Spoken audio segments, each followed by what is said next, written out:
बहू बनी शेरनी। मीरा सोसाइटी में नई नई रहने आई थी। एक रोज उसकी पड़ोसन कहती है, हाय, मेरा नाम तमन्ना है, मैं पास के घर में रहती हूँ। आप नई आई हैं तो सोचा मिलाऊं। अच्छा किया, आइए ना बैठिए, मैं आपके लिए चाय लेकर आती हूँ। अरे नहीं, चाय तो मैं साथ लाई हूँ। सोचा आपने अभी अपना किचन सेट किया होगा कि भी नहीं। ये तो अच्छा किया, सच बहुत मन था चाय पीने का। ये मेरे हाथ के नमकीन खाइए। मीरा और तमन्ना में दोस्ती हो जाती है, लेकिन धीरे धीरे पता चलता है कि दोनों हैं एक दूसरे से बिल्कुल अलग। एक दिन दोनों पार्क में घूम रही थी कि एक लड़की मीरा को देखकर कहती है, कैसे रंग की साड़ी पहनी है, एक तो इतनी गर्मी, ऊपर से चटक रंग। कितनी गवार दिख रही है ना ये पीली साड़ी वाली। हाँ, और बाल भी कैसे उड़े उड़े हैं। तमन्ना को गुस्सा आ जाता है। हाँ, तो उसके उड़े हैं ना, तुम लोगों को क्यों जलन हो रही है? और रहा सवाल साड़ी के रंग का, तो जरा फैशन सेंस ऑन करो। इस समर ये रंग ऑन फैशन है, समझी? वो दोनों लड़कियां तमन्ना से लड़ने आ जाती हैं कि अरे छोड़ ना, जी रहने दीजिए। हाँ, सही कह रही हैं, खराबी तो है मेरे बाल और साड़ी, आप प्लीज जाइए यहाँ से। अरे क्यों इतना स्वीट बनती है तू सबसे? हर किसी को जवाब दिया करना। अरे क्या करना है, वो बुरा बोल रहे हैं तो अपना मुंह भी खराब कर ले क्या? ऐसा नहीं होता है, किसी की बुरी बात सुनने का मतलब है कि वो लोग सही बोल रहे थे। अरे किसी के बोलने से क्या होता है, हम क्यों अपना मुंह खराब करें। खैर, मीरा शांति से रहती, बच्चों को देखती खिलाती। उसका पति काम के सिलसिले से हमेशा बाहर ही रहता था, तो वो कोशिश करती कि उसके बच्चों को किसी भी चीज की कमी ना हो। एक रोज सास कहती है, अरे सारा दिन बच्चों में लगी रहती है।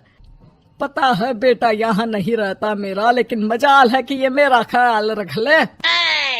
माफ करिए माँ जी, वो मयंक को स्पीच थेरेपी दिलाने ले गई थी, मैं अभी आपकी चाय बना देती हूँ। अरे चाय नहीं चाहिए, चाय पिला पिला कर मार दे तू। तेरे बाप ने बोला था कि शादी के वक्त 2 लाख देने के लिए, अभी तक 1 लाख दिए हैं, बाकी के पैसा कब देगा? बच्चे हो गए लेकिन दहेज पूरा नहीं दिया। माँ जी, वो पैसे उन्होंने मयंक के पापा को बिजनेस लगाने में जो मदद की थी ना, उसमें दे दिए थे। अरे वाह जी वाह, उसमें तो देना ही पड़ेगा ना, वो तो अलग से पैसे थे। तू रोज खाती है पीती है, उसके पैसे कहाँ से आएंगे? और ये तेरे बच्चे। तभी मीरा को गुस्सा आ जाता है। वो सास को आंख दिखाती है और सास कुछ सोचकर वहां से निकल जाती है। तभी वहां मीरा की दोस्त आ जाती है। क्या कह रही थी? कौन से पैसे ले लिए तेरे पापा ने? मीरा मुस्कुरा देती है। अरे वो पुराने लोग हैं ना, अपने तरीके से सोचते समझते हैं, छोड़ ना। और बता कैसे आना हुआ? अरे तेरा कुछ नहीं हो सकता। मेरी सास होती ना तो ऐसा मुंह तोड़ जवाब देती कि देखती ही रह जाती। मीरा मुस्कुरा देती है। मीरा सारा दिन घर का काम करती, शाम को तमन्ना के साथ अपने बच्चों को लेकर पार्क में जाती, जहां दोनों के बच्चे मिलजुल कर खेलते। अच्छा तमन्ना, मैं कुछ दिन बिजी रहूंगी, हस्बैंड आ रहे हैं ना, तो अगर मैं ना आ सकूं तो तुम आ जाना बिना कुछ सोचे। मीरा घर आ जाती है जहां पति पहले से ही मौजूद होता है। तो मोहतरमा, वक्त मिल गया पति के लिए? अरे आप तो कल आने वाले थे ना? हाँ, लेकिन सरप्राइज देने की सोचा तुमको। कहाँ गए थे बच्चों के साथ? अरे बस पार्क तक गई थी, बच्चों को खिलाने के लिए। वैसे अगर आपने सरप्राइज नहीं दिया होता तो मैं कुछ स्पेशल बनाती आपके लिए। अरे तुम्हारे हाथ की तो सिंपल दाल भी स्पेशल होती है। कुछ भी बना लो मीरा। मीरा का पति उससे बहुत प्यार करता था, वो उसे समझता था, लेकिन कभी कभी उस पर गुस्सा भी हो जाता था। अरे घर पर कोई है? कहाँ है मीरा? तभी तमन्ना के कान में मीरा के पति की आवाज आती है। यार बच्चे बच्चे, हमेशा तुम्हारा ध्यान बच्चों पर रहता है। चलो ठीक भी है, लेकिन मेरा भी तो सोचो। तुम्हें कौन सी शर्ट साफ करने को कहा था और तुमने कौन सी कर दी? यार पता नहीं ध्यान कहाँ रहता है तुम्हारा। जरा सी भी स्मार्टनेस नाम की चीज नहीं है, न बोलना आता है न समझना। मुझे आपने सफेद शर्ट साफ करने को कहा था, ये सफेद ही तो है। अरे पागल औरत, मुंह से सफेद निकल गया होगा, ये नीली करनी थी। लेकिन तुम खुद की अकल लगाओ तब ना पता चले कि कौन सी करनी है। तमन्ना बाहर खड़ी सब सुन रही थी। उसने वहां से निकल जाने में ही भलाई समझी, लेकिन अगले रोज पार्क में। देखो, मुझे गलत मत समझना, मैं ये नहीं कह रही हूँ कि तुम अपने पति से लड़ो या उसका मुंह तोड़ दो, लेकिन अपनी बात रखना तो सीखो। जमाना ऐसा नहीं है कि कोई किसी को कुछ भी सुना दे और अगला चुप रहे। चुप रहना ठीक है, लेकिन एक लेवल तक। मैं समझ रही हूँ तमन्ना, लेकिन मेरा नेचर कभी रहा ही नहीं। हाँ, मुझे भी गुस्सा आ जाता है, लगता है गलती कहाँ है, पर समझ में ही नहीं आता कि बोलूं क्या।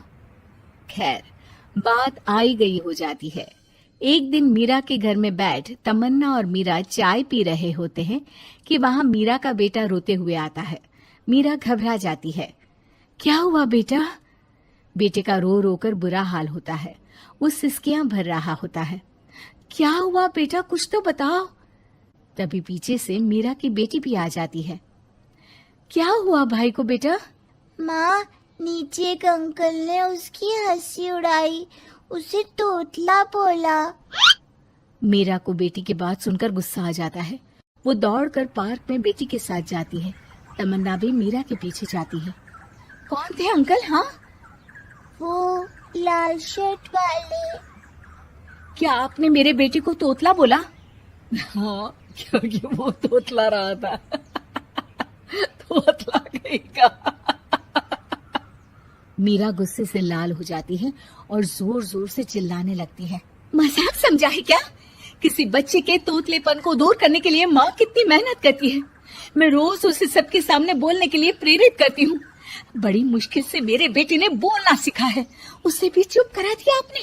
क्यों? मुझे माफ कर दीजिए। आपका बच्चा होता तो क्या उसका भी आप ऐसे ही मजाक उड़ाते? देख लीजिए मिस्टर, साफ बता दे रही हूँ, भूल से भी मेरे बच्चों का मजाक उड़ाने की कोशिश की तो बहुत ज्यादा बुरा हो जाएगा। तमन्ना दूर खड़ी मीरा का ये रूप देख रही होती है। वो समझ जाती है कि एक औरत के अंदर की शेरनी तभी जगती है जब उसके बच्चे को कुछ कहा जाए।